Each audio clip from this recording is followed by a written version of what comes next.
ازيكم؟ اهلا بيكم في قناه ريحانه. انا منى محمد. كل سنه وانتم طيبين بمناسبه رمضان. تعالوا بقى النهارده نعمل حاجه كده حلوه. هنعمل جلاش بحشوه الكاسترد والفاكهه. فكان رهيب يا جماعه، رهيب رهيب رهيب. الصوم فظيع، كان حلو قوي بجد. تعالوا بقى نشوف عملناه ازاي. اول حاجه بحضر بودره الكاسترد معايا. انا هحتاج 2.25 من اللبن، تمام، عليهم 4 معالق صغيرين من الكاسترد، بودرة الكاسترد اللي هي دي، اي نوع طبعا.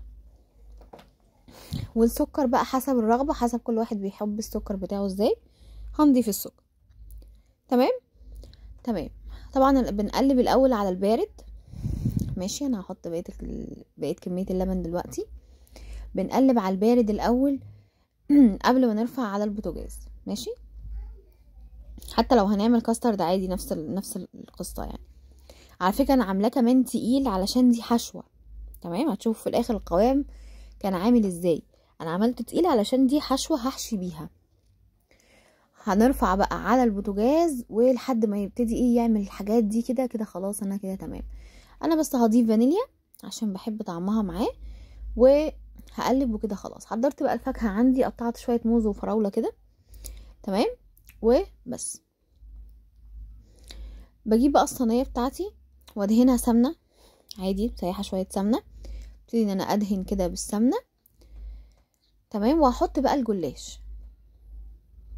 هحط ورقة وابتدي ان انا احط سمنة وهكذا يعني. تقدروا طبعا تعملوا الجلاش، ورق الجلاش على قد الصينية اللي انتوا هتستخدموها، او تعملوها في صينية مربعة اصلا من الاول. وتقدروا كمان ان انتوا يعني تلفوها بطريقة تانية غير اللي انا عملت بيها دي، بس دي حسيتها امنة اكتر على حشوة الكاسترد يعني. هحط بقى نص كمية الورق. تمام، بالشكل ده. وبعد كده خلصوا الكاسترد وحطوه في التلاجة. ماشي، عشان يبرد كده يمسك نفسه. حطوا عليه كده استرتش او كيس تلاجة. بصوا بقى القوام بقى عامل ازاي. تمام، لو هنعمل كاسترد عادي هنقلل كمية الكاسترد، مش هحط كمية الكاسترد دي على كمية اللبن دي. هتبقى كمية الكاسترد اقل او كمية اللبن اكتر، براحتكم. هنزل كل الكمية كده وابتدي ان انا اظبطها في كل الصينية بالشكل ده. كانت يا جماعة يعني خطيرة بصراحة، بجد حبيتها جدا الوصفة دي. بس كده. وهنزل بقى بالموز والفراولة. بصراحة الفراولة كانت احلى مع الكاسترد، كان طعمها احلى بكتير مع الكاسترد. بس طبعا الموز برضو كان حلو، بس قصدي ان انتم يعني حطوا فراولة. ما تستغنوش عن الفراولة. عايزين تستغنوا عن حاجة ممكن الموز ما تحطوهوش، بس الفراولة لا، كانت خيال يعني.